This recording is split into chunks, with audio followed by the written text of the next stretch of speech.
Hello everyone, welcome back to my channel. तो आप सभी को नवरात्रि की ढेर सारी शुभकामनाएं। तो आज मैं लेकर के आ गई हूँ एक नई रेसिपी, व्रत स्पेशल टिक्की, जो कि व्रत में आप बहुत ही जल्दी झटपट बना करके तैयार कर सकते हैं। कोई झंझट नहीं है। तो यहाँ पे मैं चलो स्टार्ट करते हूँ। यहाँ पे क्या होता है ना कि मैंने ले लिया है साबूदाना 1 कटोरी। मेरे पास कोई नाप का वो नहीं था, मेरे घर में जितनी ज़रूरत पड़ती है ना मैं उसी हिसाब से सामान ले लेती हूँ और इसी हिसाब से मैं बता भी देती हूँ। यहाँ पे मैंने 1 कटोरी साबूदाना ले लिया था, उसमें मैंने 1 गिलास पानी डाल दिया था, भीगने के लिए रख दिया था 4 से 5 घंटे के लिए।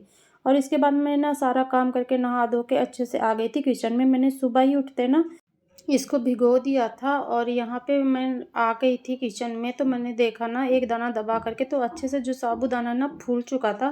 तो इसको हमने रख दिया साइड में। और हमें चाहिए ना आलू, तो यहाँ पे मैंने मीडियम साइज़ के ना 2 से 3 आलू ले लिए थे और उनको भी अच्छे से मैंने धुल लिया, क्योंकि जो हम टिक्की बनाएंगे ना उसमें हमें आलू की भी ज़रूरत पड़ेगी। और उसमें हमने डाल दिया पानी जितना लगेगा और इसके बाद बंद कर दिया ढक्कन और गैस में रख दिया 3 से 4 सीटी आने के लिए। तब तक आलू हमें पक रहे हैं ना, जब तक हम यहाँ पे कर लेंगे मसाले की तैयारी जो कि हमें टिक्की में डालना है। तो यहाँ पे मैंने एक छोटा सा टुकड़ा अदरक का ले लिया है, क्योंकि ये व्रत का हम बना रहे हैं तो इसमें लहसुन प्याज कुछ भी नहीं डालना है। और यहाँ पे मैंने 3 से 4 मिर्ची ले ली है, क्योंकि थोड़ा सा तो चटपटा अच्छा ही लगता है व्रत में ना। तो और मेरे यहाँ तीखा खाया भी जाता है, इतना भी नहीं कि एक भी तीखा नहीं खाया जाता। तो मैंने यहाँ पे 3 से 4 मिर्च ले ली है और इसको छोटे छोटे से कट कर लिए हैं। धनिया कट कर लिया और यहाँ पे जो अदरक थी ना उसको हम कद्दूकस कर लेंगे इस तरीके से। और बस ये सारी 3 चीज़ ही हमें चाहिए लगेगी टिक्की बनाने में। तो तीनों चीज़ें हमने कस करके रख लिया। अब ये सारी तैयारी हो गई, इसको हम कर देंगे साइड में। यहाँ पे अब हम साबूदाना लेंगे और इसको एक बार अच्छे से हम धुल लेंगे। और धुलने के बाद ना इसको हम एक अलग थाली पे या प्लेट पे हम निकाल लेंगे। और ये देखो कितने अच्छे तरीके से भीग चुका था, फूल चुका था। इसको हमने एक प्लेट में अलग से निकाल के रख लिया है। इसका जो छन्नी वाली थाली होती है ना, आप उसमें निकालें तो उसका सारा पानी निकल जाएगा। मैंने उसी में निकाला था, फिर मैं भूल गई थी ऐसे दिखाना। और इसके बाद यहाँ पे आलू थे ना, तो मैंने बड़े बड़े आलू थे तो 2 ही आलू लिए और इनको अच्छे से मैंने छील लिया। छीलने के बाद इनको हम कद्दूकस कर लेंगे आलू को भी।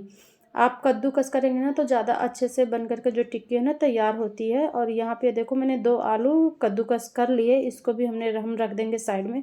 और यहाँ पे अब हमने ले लिया है ये जो साबूदाना था ना वो, उसमें हम ये डालेंगे आलू सारी जो दो दो मैं हमने कस करके रखी थी ना, दोनों आलू डाल देंगे। और इसके बाद हम यहाँ पे डालेंगे जो हमने ये मसाले ये क्या जो मिर्च और अदरक ये सारा काट करके रखा ना, तो यहाँ पे हरी मिर्च डाल देंगे। और तीखा आप अपने हिसाब से कम ज़्यादा कर सकते हैं। यहाँ पे अदरक जो हमने कस करके रखी थी, धनिया पत्ता डाल दिया था।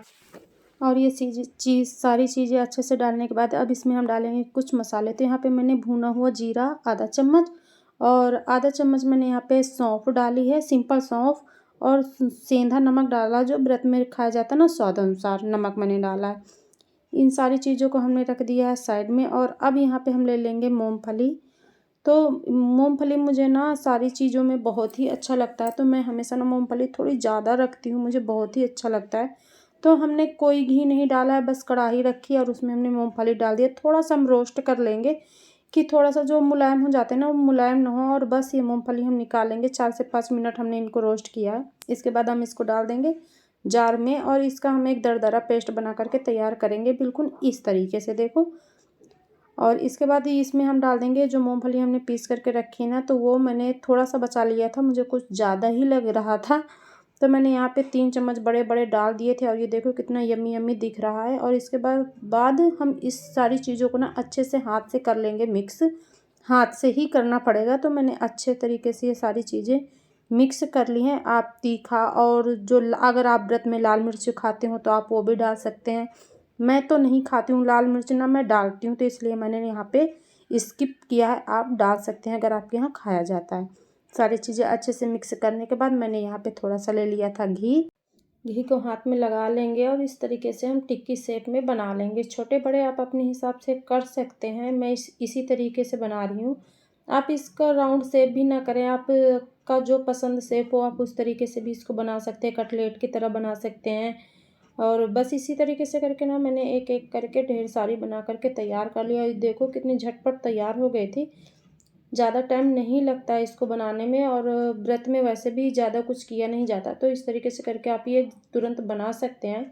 और बस ये इसको हम रख देंगे साइड में। और यहाँ पे मैं हाथ धुलने चली गई थी। हाथ धुलने के बाद यहाँ पे हमने एक कढ़ाई ली, उसमें हमने रिफाइंड ऑयल डाला, ये शुद्ध एकदम था, और तेल गर्म होने के लिए हमने रख दिया। और यहाँ पे ये टिक्की एकदम परफेक्ट बन करके तैयार हो गई हैं। और इधर जो तेल रखा था ना गर्म होने के लिए, वो भी गर्म हो चुका है। तो यहाँ पे तेल ना जब ज़्यादा गर्म हो, हाई मतलब फ्लेम में हो, तभी ये टिक्की डालनी है।